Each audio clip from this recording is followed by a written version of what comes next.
This is the TSOM Broadcast Network, broadcasting worldwide on broadcast affiliates and satellite program providers, including CNN Broadcast Network, Sirius Satellite Network, Star Media, Good News Radio Network, Angel Broadcast Network, Wiki Broadcast Network, and WPBN TV. For more information on the TSOM Broadcast Network, visit us at www.xzbn.net.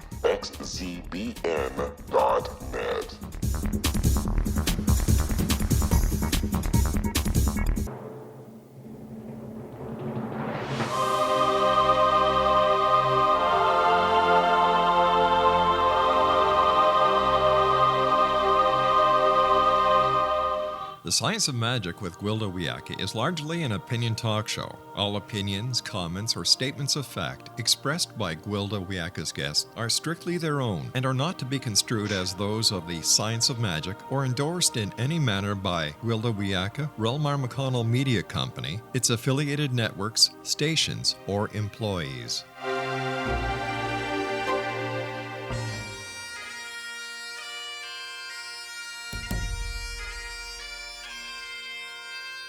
Welcome to the Science of Magic with Gwilda Wiyaka, a program dedicated to uncovering the unified nature of reality and humanity's ever-evolving place as truly galactic beings.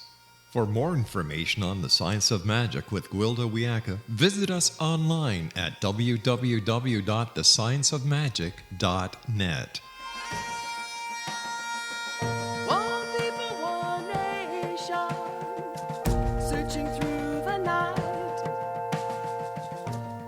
Welcome back to the Science of Magic, a program combining the science and magic of today's leading topics to promote evolutionary thought and discover new solutions. I'm your host, Gwilda Wiyaka. This hour, we'll be exploring resilience as a superpower. From junior high through my first college degree, I lived in boarding schools and dorms in Switzerland. I was on the ski team and ski patrol in the winter and enjoyed mountain climbing and backpacking during the summer months. This gave me the unique opportunity to be around people from various nationalities and walks of life in extreme conditions. During this time, I observed that regardless of age, nationality, or gender, some people just kept on going no matter the circumstance, and others folded at the first sign of stress. This was valuable information. You don't want to have a folder on the other side of a climbing rope when you fell while learning to climb. I've always wondered why some people seem to have that magical special something enabling them to hyper-perform and bounce back from injury, dig deep when they're at the end of their endurance, and find the strength from some mystical somewhere to succeed against all odds, while others, try as they may, just can't seem to rally. Where does this magic come from? Is one born resilient, or is it a skill that can be acquired? What wonders could we achieve if we could access that mysterious well of inner strength? With us this hour to unravel the mystery of resiliency is Nancy Maxfield-Wilson, the founder of Max Performance, LLC, a resilience building company. She has a uniquely blended background in science, change leadership, and performance athletics.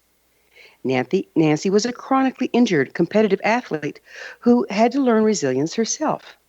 She now empowers busy leaders by maximizing performance, wellness, and happiness through the science of mind-body system.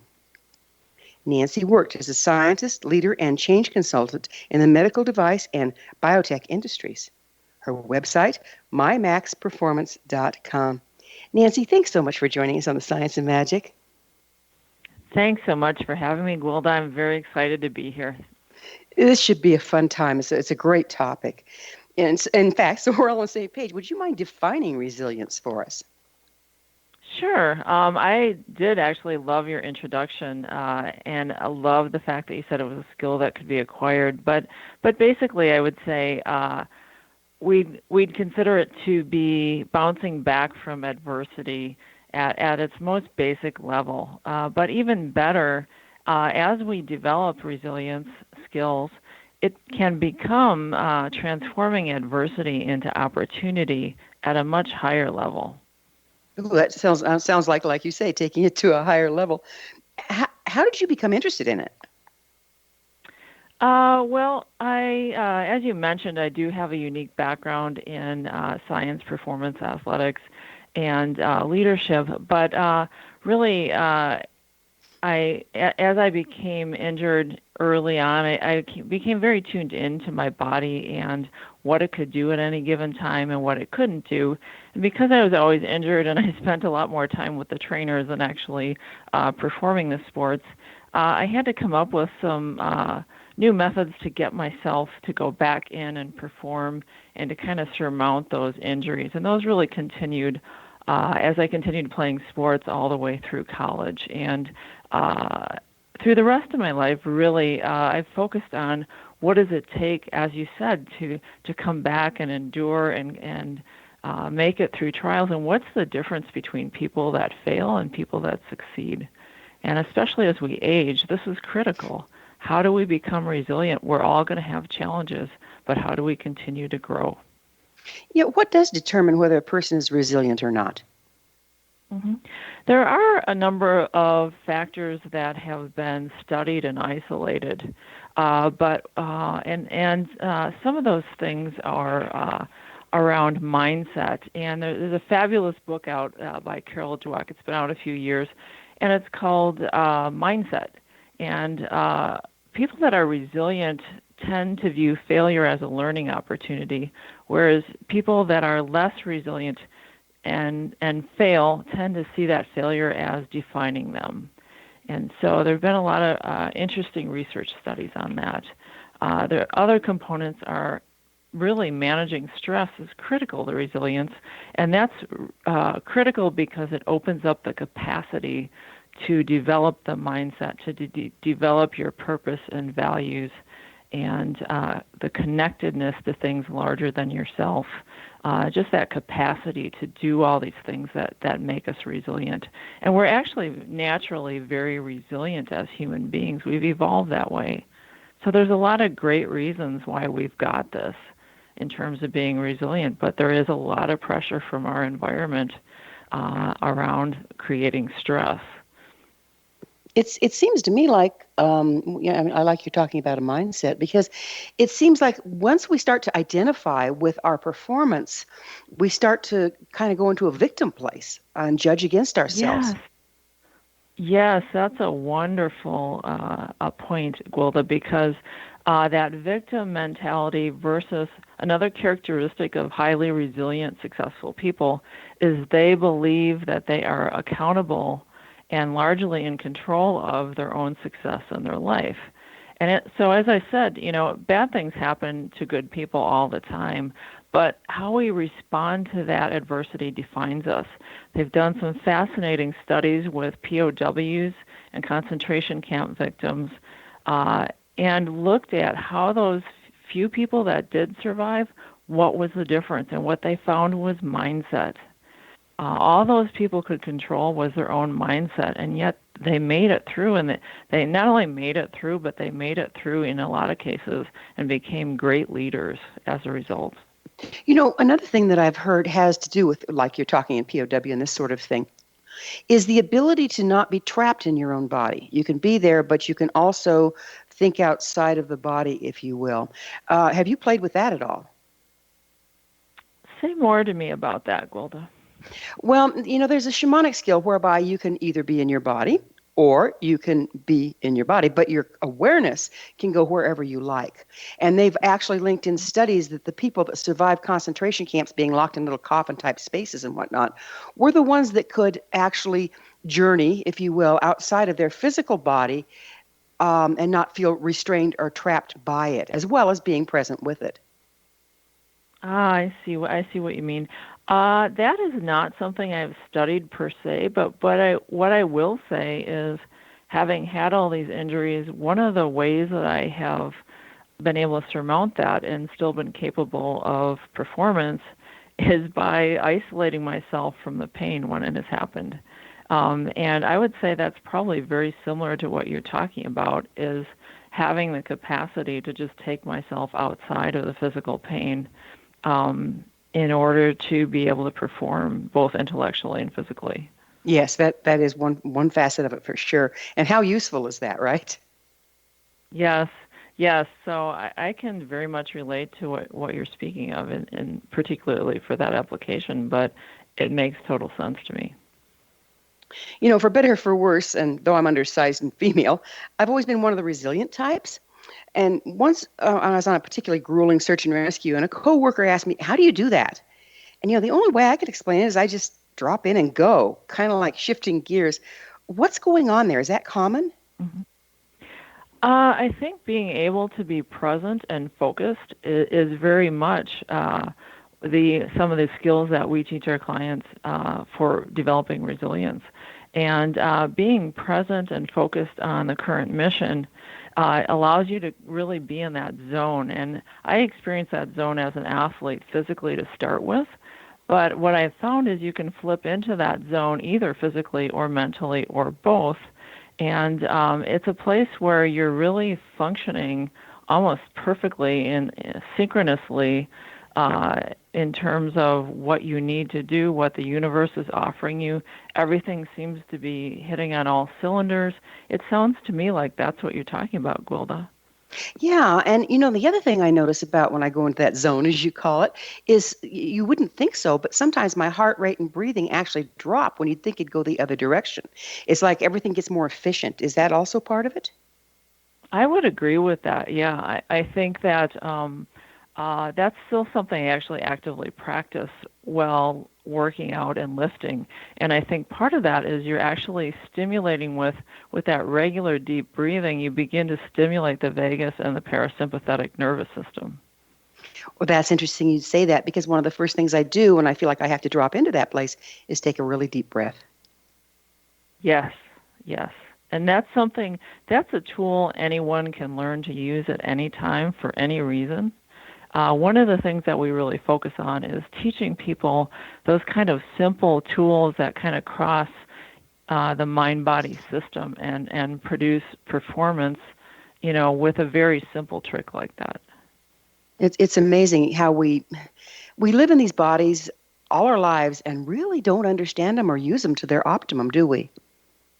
Not at all. I love that idea because that is really something I'm passionate about, and I think what really makes the model that we use different because from what's out there for resilience, because it's a mind-body-spirit model, and it really entails getting to know your body and knowing how your body can support your emotional and intellectual function. And it's huge because it is a single system, and people need to understand it and learn to work with their biology, not against it. That's very exciting. It is, isn't it? I mean, you don't have to be a scientist to figure it out. Just start paying attention. You are right. You're absolutely right. So we're going to have to go into a break in a little bit here. But on the other side of the break, I'd really like to get into this body-mind connection and how you discovered it and what portion it plays in this. You game? Sure, absolutely. What is it? A large portion of what you do, the body-mind connection? Yeah, it really is. The thread runs through everything. It's part of the practices that I teach people, and I also like to teach people some of the science behind it. And I think I would say also, because I was a scientist for a very long time, everything that I do is really rooted in the science. In science is great. Well, it is time for that break. Nancy and I will return shortly, so don't go away. You're listening to The Science of Magic. Our current episodes are internationally broadcast and aired daily through the X-Zone Broadcast Network under the excellent direction of our master producer, Rob McConnell. You don't want to miss Rob's great show, The X-Zone Radio, also aired on xzbn.net. In service to our listeners, prior Science of Magic episodes can always be accessed free of charge on our website, thescienceofmagic.net.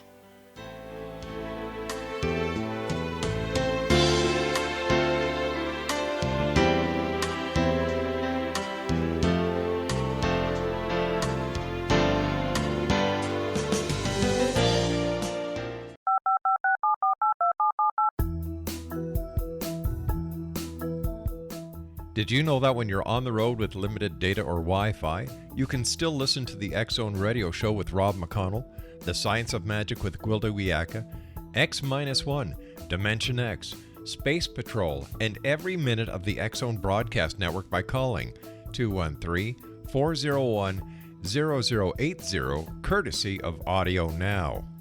No smartphone, app, or internet needed. It saves your data plan, and it's free if you have unlimited minutes. Call 213-401-0080 to listen on any phone, anytime, anywhere. Remember 213-401-0080 for the best of the paranormal, parapsychology, and sci-fi radio programming anywhere, 24/7, 365.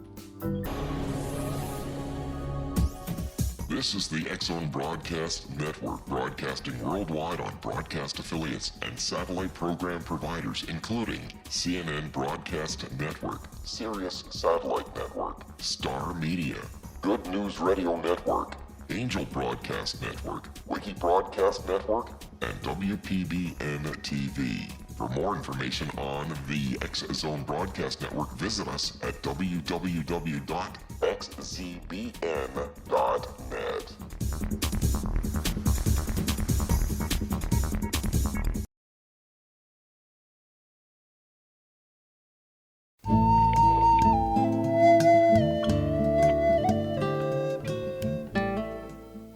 Welcome back. This is the Science of Magic, dedicated to unification and evolution of consciousness. I'm your host, Gwilda Wiyaka. Our special guest this hour is Nancy Maxfield-Wilson, the founder of Max Performance, LLC, a resilience-building company. Her website, mymaxperformance.com. As promised, Nancy, we were talking about learning to work with your biology, not against it. Would you mind going into that a little deeper? Absolutely, Gwilda. The first thing really to know is that our body's natural state is balance. And so some of you may have heard the term homeostasis before. It's our body's amazing ability to restore that balance, things like your temperature, your blood pressure, and breathing. We are virtual machines of adaptability. As you sit here listening to this broadcast, there's thousands of processes running seamlessly in the background, all kinds of genes being transcribed and interacting. And we need to be able to leverage this. So balance is our natural state, but it's also true that chronic stress can alter that balance. And the body in particular repairs itself more slowly when you're under stress, either physical or emotional or both. Is that because you're in fight or flight and all the main systems are on survival versus function? Yes, those stress hormones and the neurotransmitters can actually, over time, begin to damage the resiliency of our body, and it affects our immunity, but it also affects virtually all of our organ systems.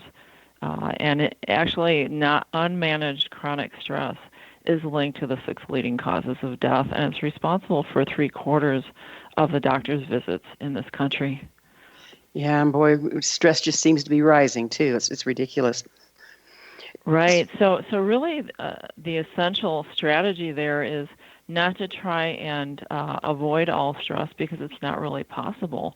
But we need to learn to cope more successfully with it, and that's really, there's many ways of doing that. And what I find with clients is not all ways that we practice work for everyone, but everyone finds their own unique ways that work for them. So there's a lot of hope there in your body. How much of the way we respond to stress has to do with our history and our judgments?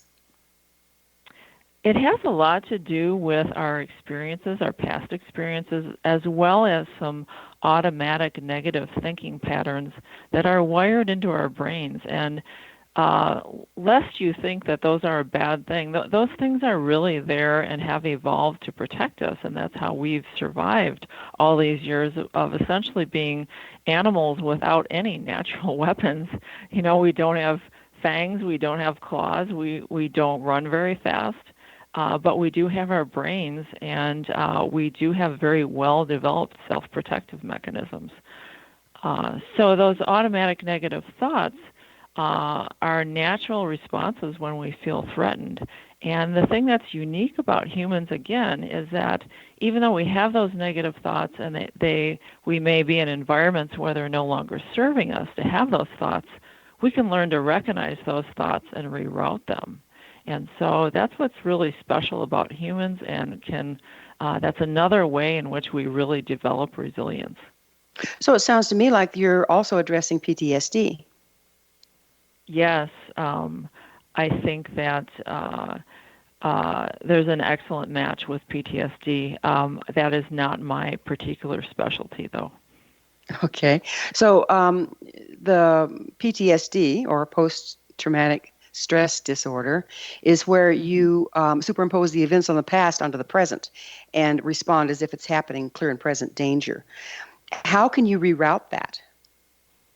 Well, I believe that, as with everyone else, it's a matter of teaching yourself to recognize when your body is telling you that you're having that.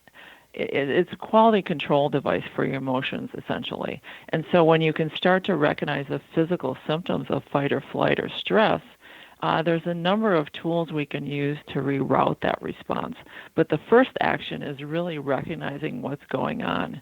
So something I teach about is really the idea that you've got your lizard brain and your limbic system and that older primitive protective system. That's part of your brain. And then the more recent evolutionarily evolved part of your brain, the neocortex, that allows you to make complex decisions, to plan, to have compassion, and carry out a lot of other executive functions. Those two systems are actually completely opposed to each other. And so when you're in fight or flight and you begin to kind of dissemble that into understanding what your body's doing and label your emotions, you actually pull yourself back into executive function and restore your ability to think. And so that's an awesome tool for us to use to restore our function and stop that fight or flight lizard brain response going on. So it sounds that like could be very effective. Sounds like you're talking about having a witness on deck. Absolutely. Wow, what a great phrase that is, Gwilda. I love that. Because if we can sit back and say, okay, this isn't about right now, what is about right now? But if we just respond, then we're in the lizard brain. Yes, exactly. Aha, gotcha. Let's talk about fear and panic. I've personally found that when I drop into that zone, I don't experience either one, fear or panic. It doesn't matter what's going on around me. Is that the function of being in that zone, or what's going on with that? I call that zone, I call it optimized functioning. And I think that the exceptional clarity that comes with it really puts you completely into executive brain. And what I don't honestly understand the mechanics of how that syncs with the body when you're in the zone. And I'm not sure I've ever seen any studies on that. That'd be a fascinating one.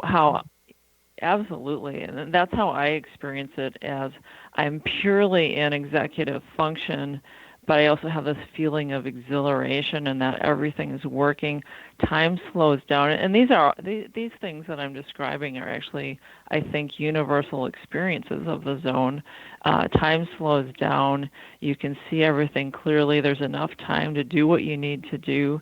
And you don't have any feelings of indecision or lack of clarity. You just go do it. The other thing that I've seen in emergency workers, and having been in search and rescue myself, I've watched it a lot, is some people are able to set aside their emotions to do what they need to do, but then have kind of like a mini crash at the end. What's the difference there? What's going on? I don't know. You tell me. I'm not sure. I've just observed it, that some people can, set their emotions aside and deal, but then afterwards they kind of fall apart, and others just never seem to revisit it.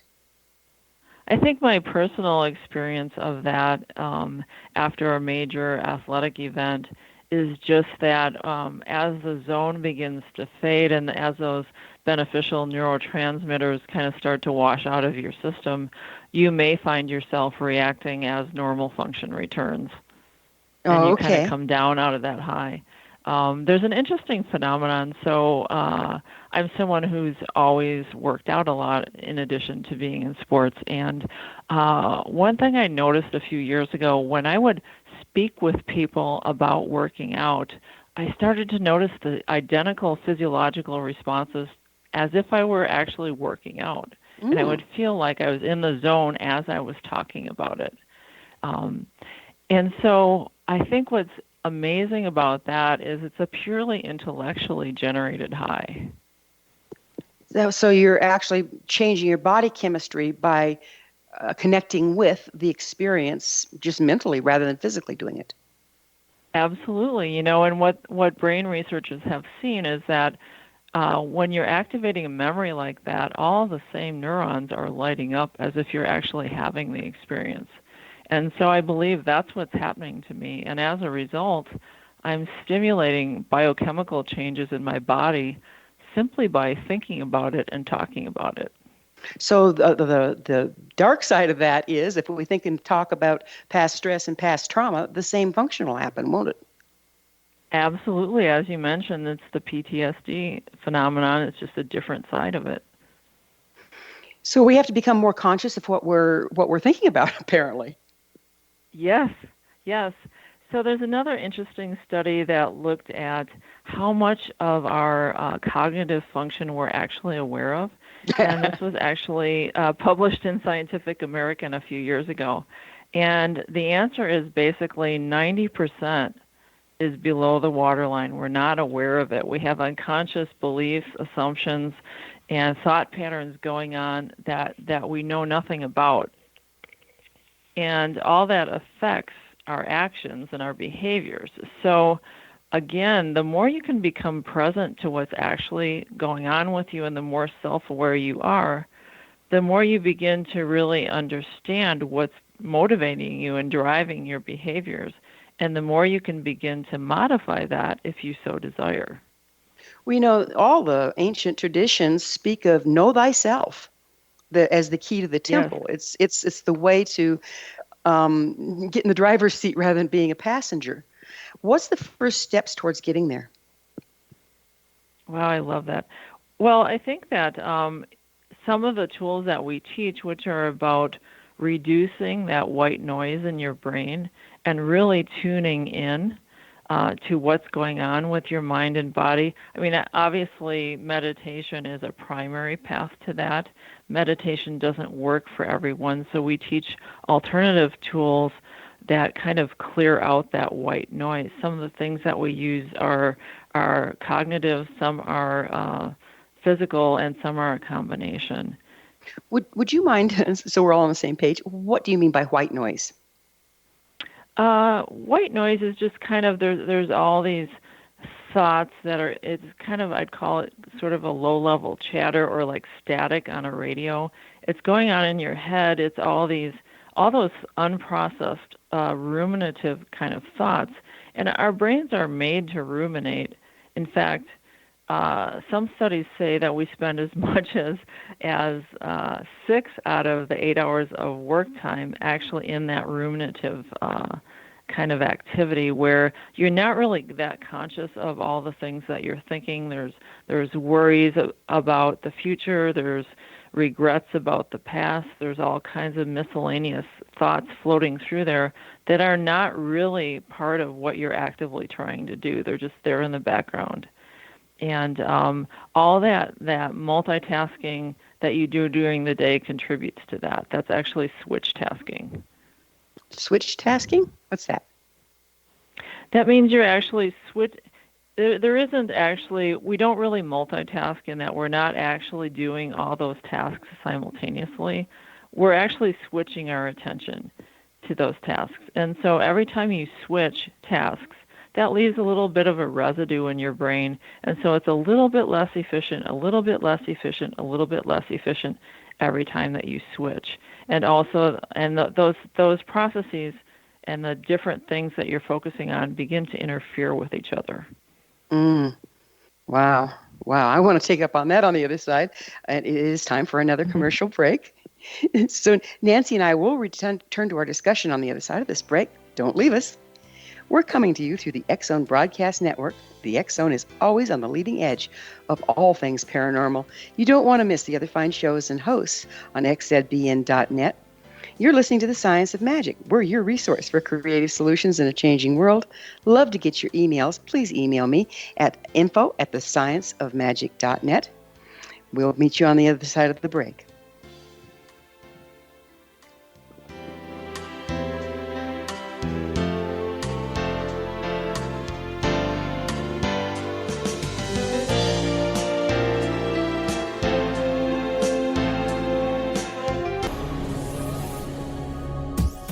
This is the X-Zone Broadcast Network, broadcasting worldwide on broadcast affiliates and satellite program providers, including CNN Broadcast Network, Sirius Satellite Network, Star Media, Good News Radio Network, Angel Broadcast Network, Wiki Broadcast Network, and WPBN TV. For more information on the X-Zone Broadcast Network, visit us at www.xzbn.net.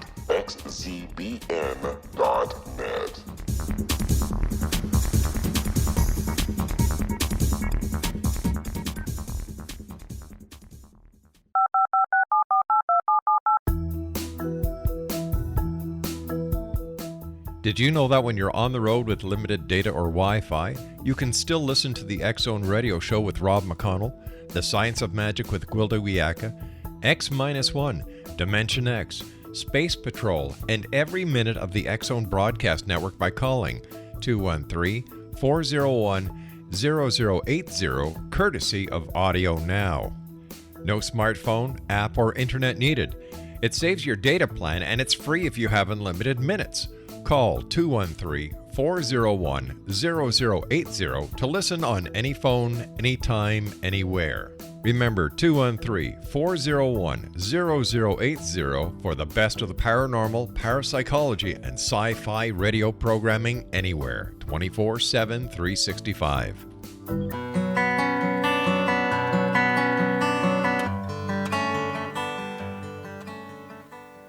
Welcome back. This is The Science of Magic, a place where magic and science come together to promote enlightenment. I'm your host, Gwilda Wiyaka.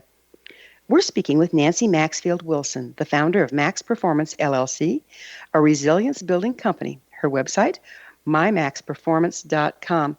We were talking about processing and how it relates to our ability to go in the zone and to be present and to manage stress, for that matter, I would assume. How can we start to access all those processes? Like, I know my computer's slow to boot up, and when that's the case, I have to go behind the scenes to see what's actually running. So I know, well, I don't really need this, and I don't really need that, and I don't really need the next thing. I can shut those down so that the computer can speed up. How can we do that with ourselves? That is a great question, Gwilda. So I think that there are some very simple, proven mechanisms for doing that. Exercise is actually one of them.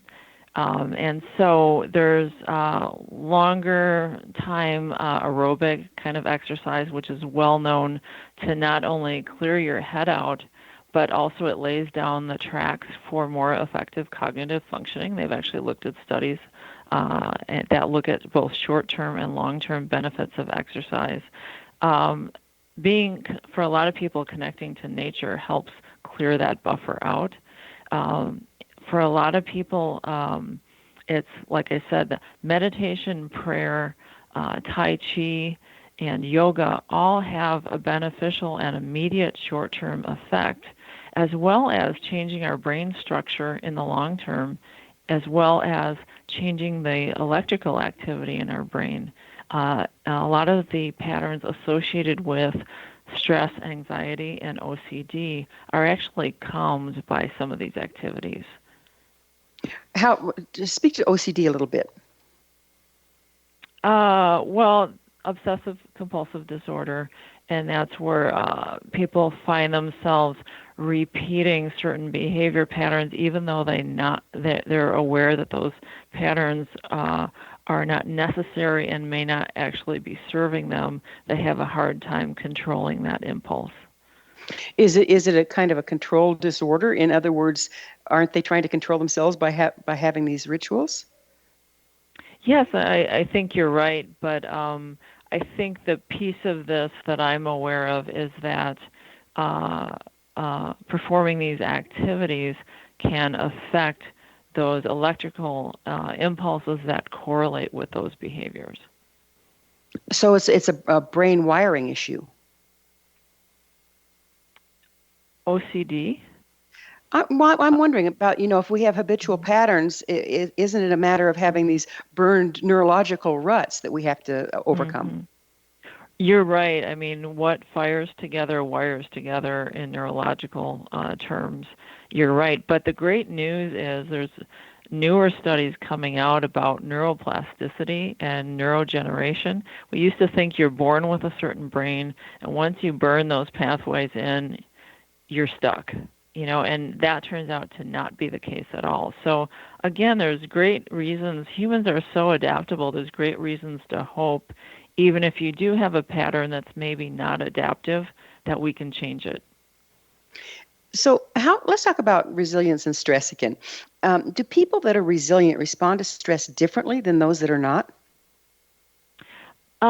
Yes, they do, actually. So back to that kind of mindset idea, people that are resilient to stress, first of all, they may view a much higher level of stress as exciting or beneficial or producing performance. And there's some interesting studies and actually a great TED Talk by Kelly McGonigal that looks at what's the effect of actually reframing that stress as a positive, as a stimulant, as beneficial.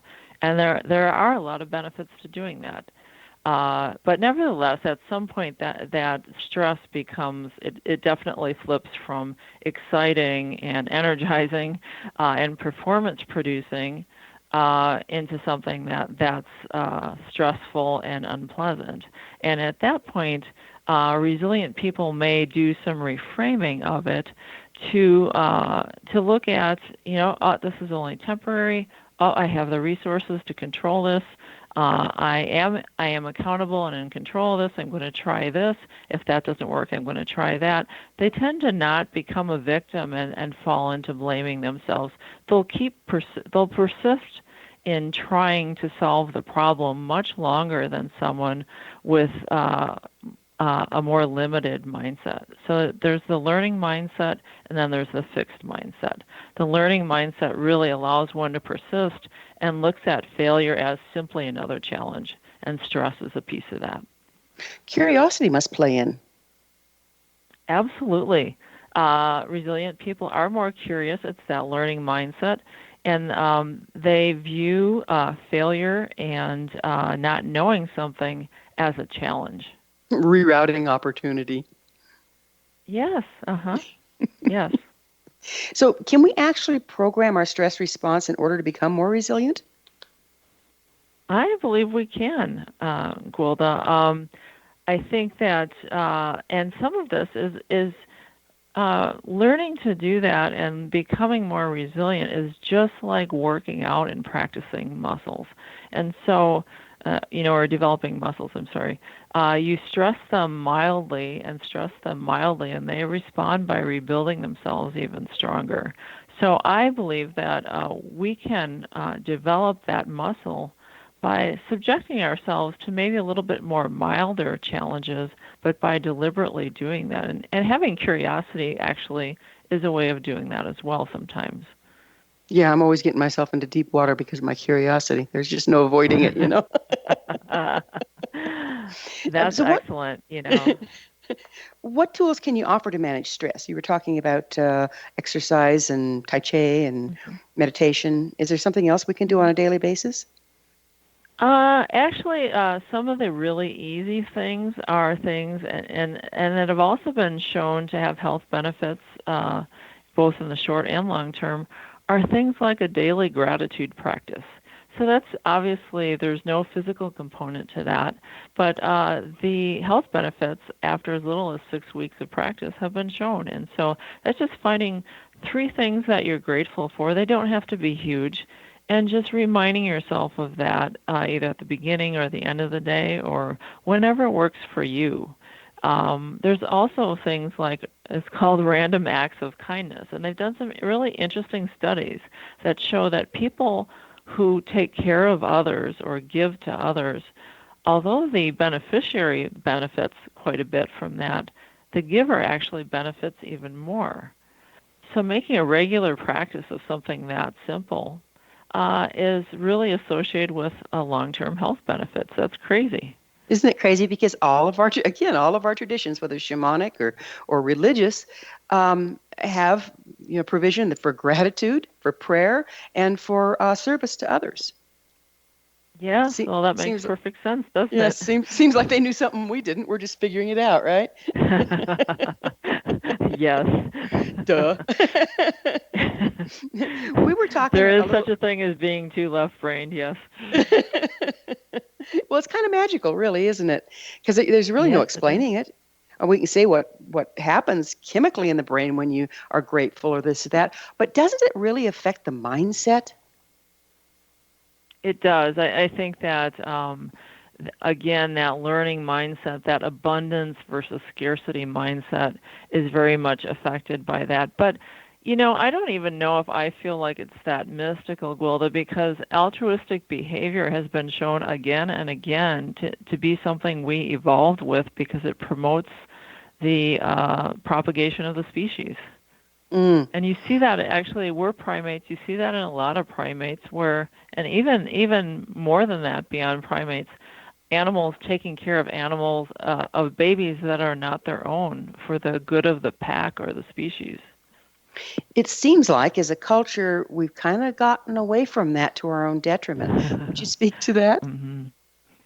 I totally agree with that. And what I'd say about that is it's like that's also a learned skill, learned abundance. It's like learned optimism. There were some really great studies in the 80s by someone called Martin Seligman, and he wrote a book called Learned Optimism, and then he wrote a lot about resilience. And but basically, it's yet another skill of learning to the glass is half full and learning to have an abundant mindset. It builds on itself, and soon the people around you are those people that you've selected for with that, and you begin to really build something larger than yourselves.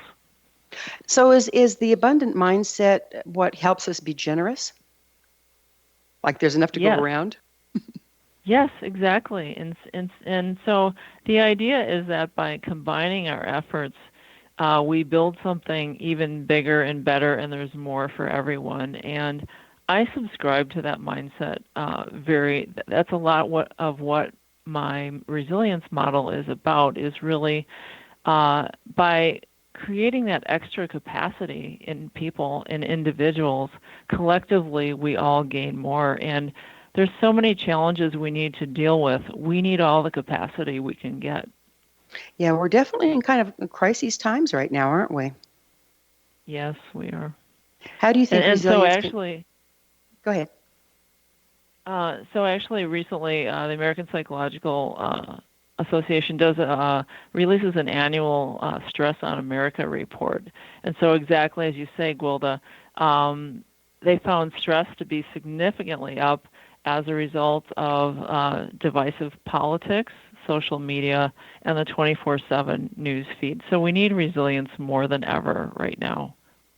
And so much of it seems to be propaganda. And then also the consumerism piece. It promotes the mindset of lack, doesn't it? Yes. Here we are at Christmas time, right? Right. I mean, I think that's been interesting because as an entrepreneur, you're often encouraged to create a need for your services, and that tends to be couched in negative terms. Mm-hmm. So if I were to do that, I would tell everyone how much they need my services because they're so stressed and life is horrible, and et cetera, et cetera. And my choice to not do that has been very personal for me, and instead preach a message of how much we've got this and how much we've naturally got going for us. And that really is the abundance versus the scarcity mindset. And the marketing folks might tell me that that's all wrong, but that's just not my personal belief. Sounds like a major antidote to me. Why not create something that's needed versus create a need for something you've already got? Yes. Well put. World will be a different place. I'm hoping to see that come around pretty soon. We're going to have to take another quick break. On the other side of it, we're going to talk more about stress and resiliency and how we can deal with both. But before we pause, let me remind you to check out the amazing upcoming Galactic Shamanism classes for both children and adults on www.findyourpathhome.com. Nancy and I will be back shortly, so don't leave us now. This is The Science of Magic, your resource to altruistic professionals of science and the esoteric, working to create common ground for the betterment of our world. Join our email family to receive our amazing topic-driven episode collections at thescienceofmagic.net.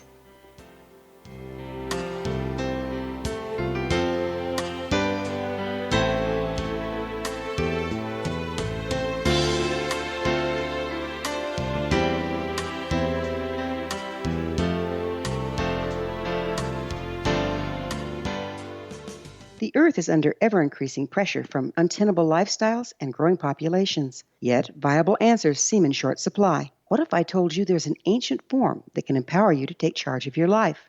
What if your entire family could be enfolded and supported by life itself, finding safe passage through challenging times? I'm Gwilda Wiyaka, founder and director of Path Home Shamanic Art School, with great news: an upcoming series of leading-edge online affordable classes based in an ancient form of shamanism, easily learned and used by your entire family. Galactic Shamanism, Art of the Ancients, Key to Tomorrow are a series of online adult and children's lessons instructing your entire family on natural law, how to cooperate with and be supported by the powers of the universe. Visit findyourpathhome.com to find these unique and powerful classes.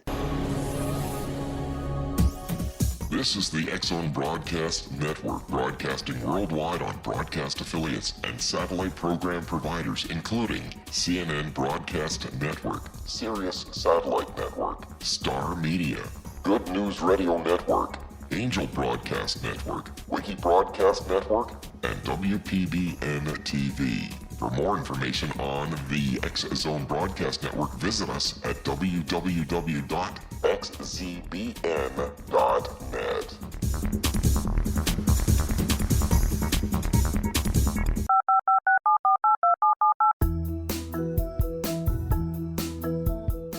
Did you know that when you're on the road with limited data or Wi-Fi, you can still listen to the X-Zone Radio Show with Rob McConnell, The Science of Magic with Gwilda Wiyaka, X-1, Dimension X, Space Patrol, and every minute of the X-Zone Broadcast Network by calling 213-401-0080, courtesy of Audio Now.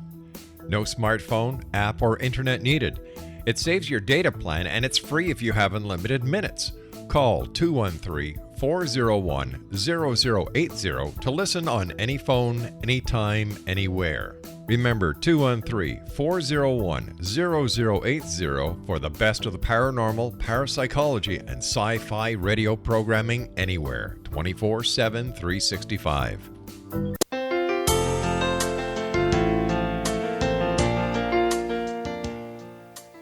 Welcome back. This is The Science of Magic, bringing together gifted people of service to the world.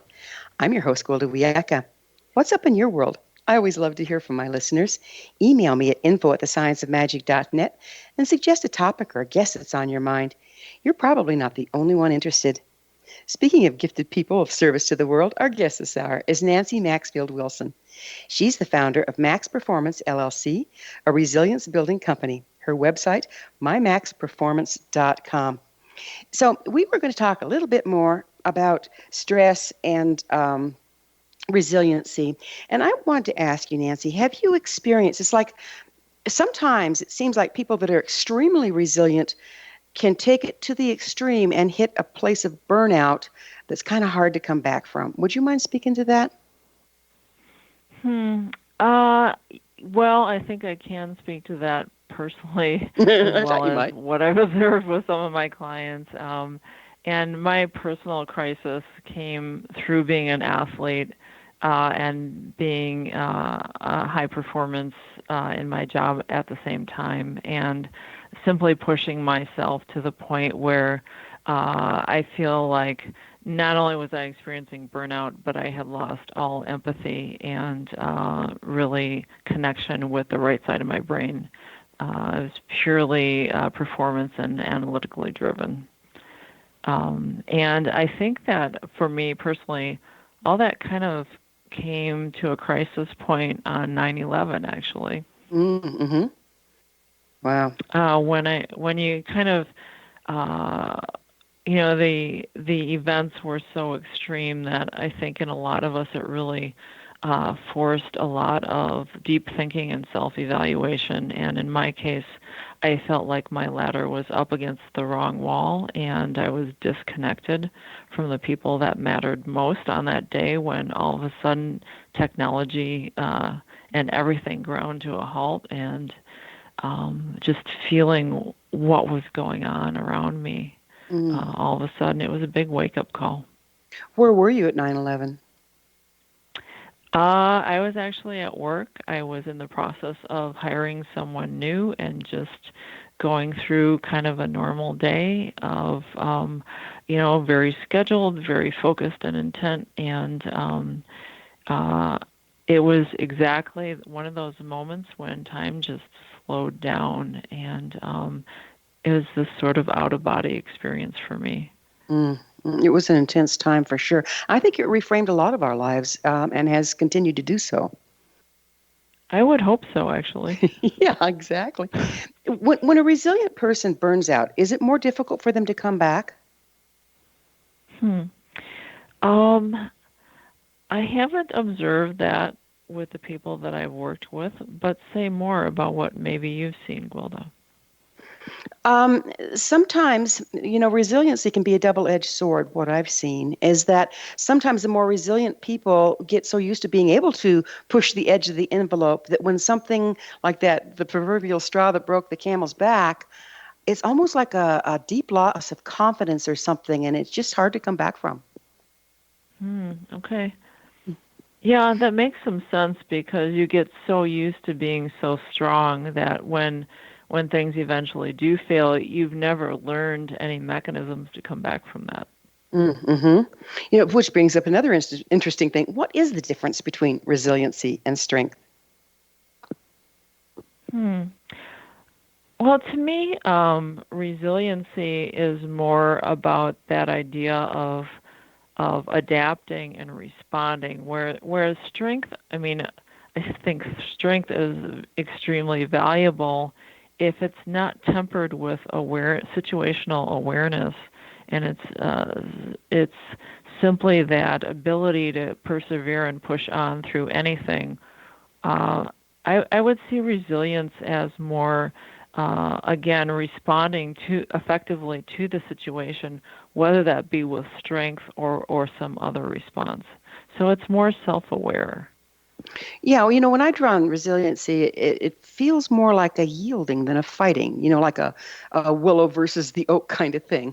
Have you experienced that, and why do you suppose it is? Yeah, yes, absolutely. And what's interesting about that, Gwilda, is I think to some extent that is also a life wisdom kind of thing, because I think those of us who are naturally strong to start with, and we're given that as a gift, may come to rely only on that. And if you do that, eventually you're going to get broken against the wall.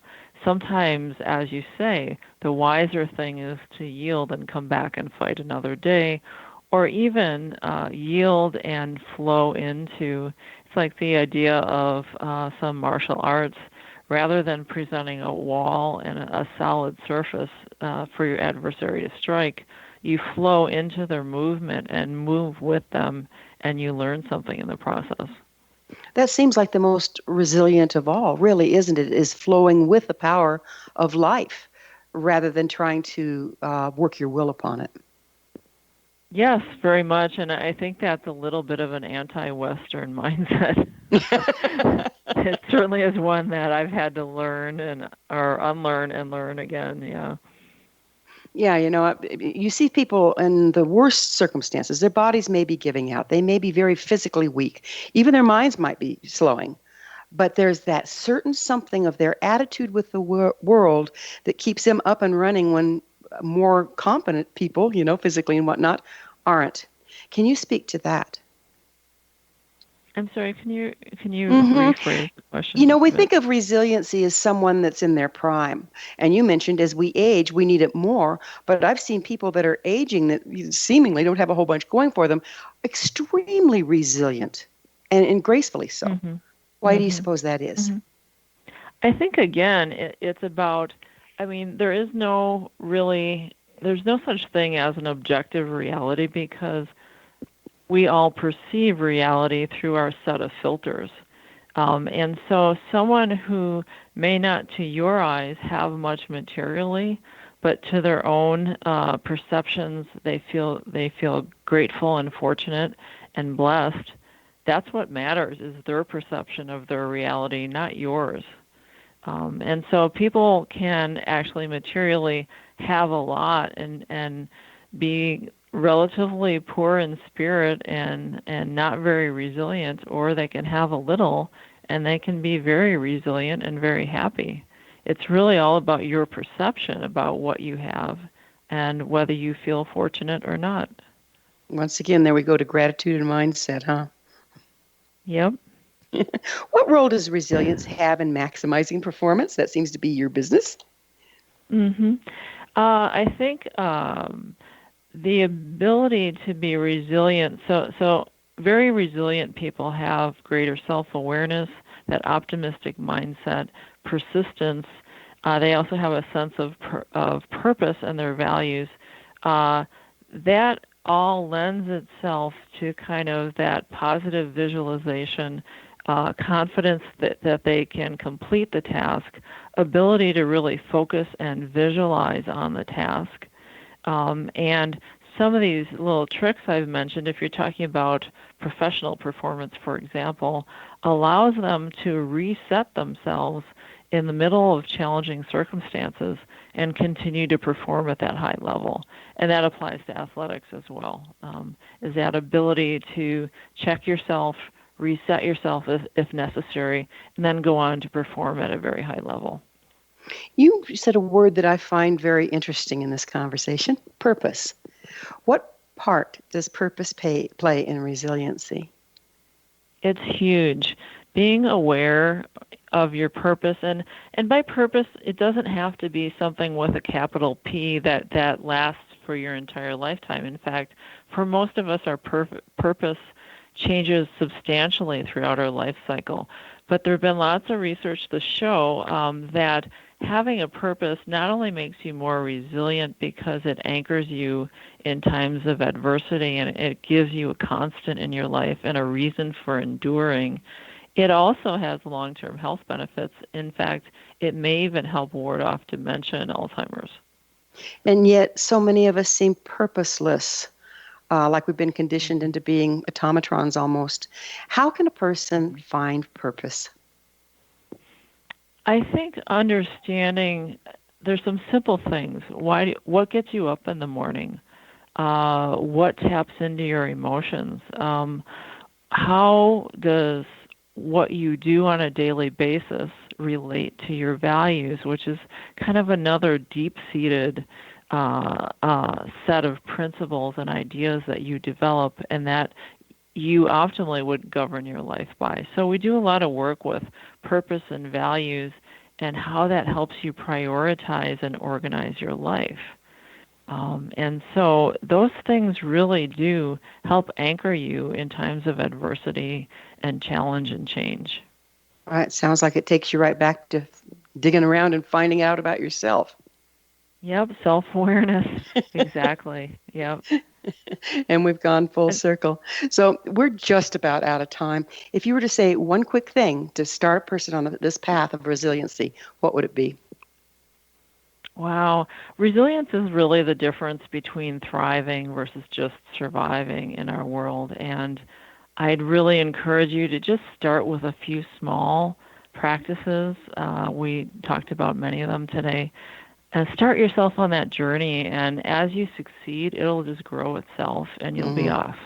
Well, thank you so much. Unfortunately, we are out of time. Nancy, it's been a blast working with you. Oh, you too, Gwilda. Really enjoyed it. Thank you. Our guest this hour has been Nancy Maxfield-Wilson, the founder of Max Performance LLC, a resilience building company. Her website, mymaxperformance.com. This has been The Science of Magic. Join our email family to stay abreast of the exciting new things we have coming up at thescienceofmagic.net. Until next time, dear ones, may you be blessed with knowledge and comforted with love as you embrace resilience.